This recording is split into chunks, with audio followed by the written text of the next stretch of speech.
सध्या आपल्या सोबत मनोज जरांगे पाटील आहे, ते संभाजीनगर दौऱ्यावर आहे. काय म्हणाल तुम्ही? संभाजीनगर दौऱ्यावर आहे, सध्या तुम्ही राज्यभर फिरत आहे. मराठा समाजाच्या गाठी भेटी घेणं चालू आहे. मराठा समाजाचा आशीर्वाद घेतोय. आपण बघताय किती लोकांच्या वेदना आहे. ही गर्दी नाहीये, ही सभा नाहीये, भाषण ऐकायला नाही आले, ही वेदना आहे. हा मराठा आरक्षणाचा त्रास आहे.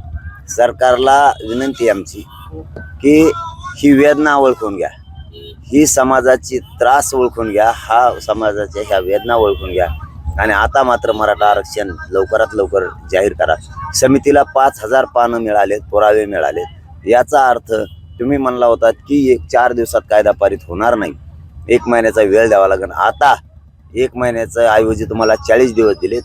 मराठा समाजाला सरसकट कुणबी प्रमाणपत्र देऊन मराठा समाजाचा ओबीसी मध्ये समाविष्ट करावा. मराठा समाज आता अंत समाजाचा बघू नये, कारण इतकं भावनाशून्य सरकारनं होऊ नये. हे रात्रंदिवस मराठा समाज जागा आहे. आता सध्या सोयाबीन काढणीचे दिवस आहेत, तरीही मराठा समाज घरी राहायला तयार नाही, शेतात राहायला तयार नाही. मराठा समाज स्वतःच्या मुलाच्या अस्तित्वाची भविष्याची वेदना घेऊन आज रात्रंदिवस बसून.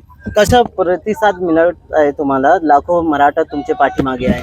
हो, आता लाखानं यासाठी आहे की त्यांची ते वेदना घेऊन आलेत. मी तेच सांगितलं तुम्हाला की वेदना म्हणजे आरक्षणाची जी वेदना आहे, त्यांच्या मुलाचं भविष्य आणि अस्तित्व खराब झालंय.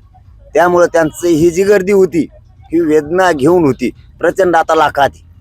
आणि 14 तारीखला तुमची सभा पण आहे.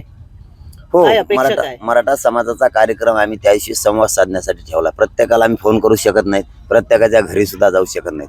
एकत्र सगळ्यांना बोलवलंय. आम्ही एकमेकाशी संवाद साधतोय, एकमेकाशी आढावा घेतोय की सरकारनं आपल्याकडून वेळ घेतलेला होता, त्याच्यातले 10 दिवस परत नंतरही राहतात कार्यक्रम घेतल्याच्या नंतर, म्हणून आम्ही चर्चेसाठी तो कार्यक्रम घेतलाय. चांगली प्रकारे आम्ही सोय समाजाची केलेली गोदाकाठच्या वतीनं. परंतु जरी काही गैरसोय झाली तरी ही समाज नाराज होणार नाही. जागा मिळाली नाही तर मराठा समाज जागा मिळेल तिथं उभा राहील, परंतु वापस जाणार नाही किंवा घरीही थांबणार नाही. सगळा मराठा समाज आंतरवालीकडे येणार आहे.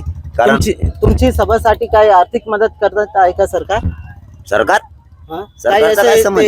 व्हायरल होते. नाही तसं कडं व्हायरल झालेलं मी नाही बघितलं. पण सरकार काय संबंध आहे सरकारचा मदत करा? सरकार कशाला मदत करेल? सरकारला मदत करायची तर आरक्षण देऊन करा ना. ही मदतीची गरज नाही. आम्ही 123 गाव आहेत गोदाकाठची, आम्ही सगळ्यांनी मिळून तो खर्च उचललेला आहे. मराठा समाजाला आम्हाला त्रास द्यायचा नाही, कारण तो कार्यक्रम पैशासाठी नाही, आरक्षणासाठी.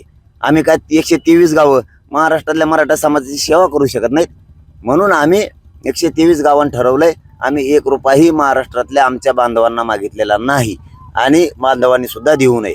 आम्ही 123 गावांना मिळून तो कार्यक्रम मराठा समाजाची सेवा करायचा ठरवलेला आहे. आणि 123 गाव महाराष्ट्राची सेवा करू शकत नाहीत का?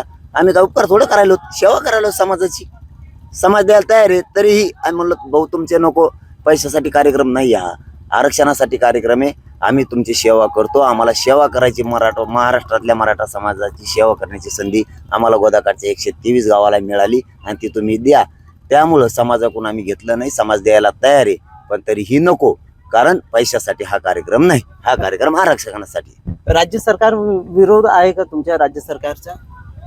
नाही, विरोध तर बघा, आता तुम्हाला आरक्षण देत नाही सध्या. नाही, द्यावा तर लागणार. वेळ तर त्यांनीच घेतलाय, त्यामुळे त्यांना मराठा समाजाला आरक्षण 40 दिवसाच्या आत द्यावं लागेल आणि आम्ही ते घेतल्याशिवाय थांबणारच नाही. काहीही होऊ द्या, कितीही आरोप करा म्हणा, कितीही डाव टाकायचा प्रयत्न करा, तरीही मराठा आरक्षण घेतल्याशिवाय हे आंदोलन थांबत नाही आणि थांबणार सुद्धा. काही ऑफर पण आले का तुम्हाला? नाही, त्यांचे कधी का ऑफर देतात मला? आपल्याकडे ऑफर फेपर चालतच नाही, आपण ऑफर घेऊन येतच नाहीत कधी. ऑफरचा काय संबंध नाही. ते काय ऑफर देणार आहेत? हे बघा, लेकरं बसलेत बारीक सुद्धा शाळेतली. ही वेदना आहे. हे लेकरं पण तुमचं समर्थन करत आहे. हो, हेच सरकारनं समजून घेतलं पाहिजे. 5 वर्षाचे लेकरं, 90 वर्षाचे आजी आजोबा, सगळे कोणी शेताकडे जायला तयार नाही. लोक रस्त्यावर उभा आहेत. तुम्हाला 5 किलोमीटर आहे दादा, हे 5 किलोमीटर आहे. आपल्या चॅनलच्या माध्यमातून मी विनंती करतो सरकारला, ही 5 किलोमीटर लाईन आहे. तिथपासून गावापर्यंत हे 5 किलोमीटरचं अंतर आहे.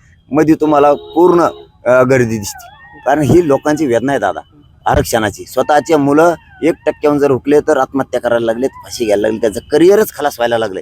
म्हणून या समाजाच्या लक्षात आलंय आरक्षणाशिवाय पोरं सुखी होऊ शकत नाहीत.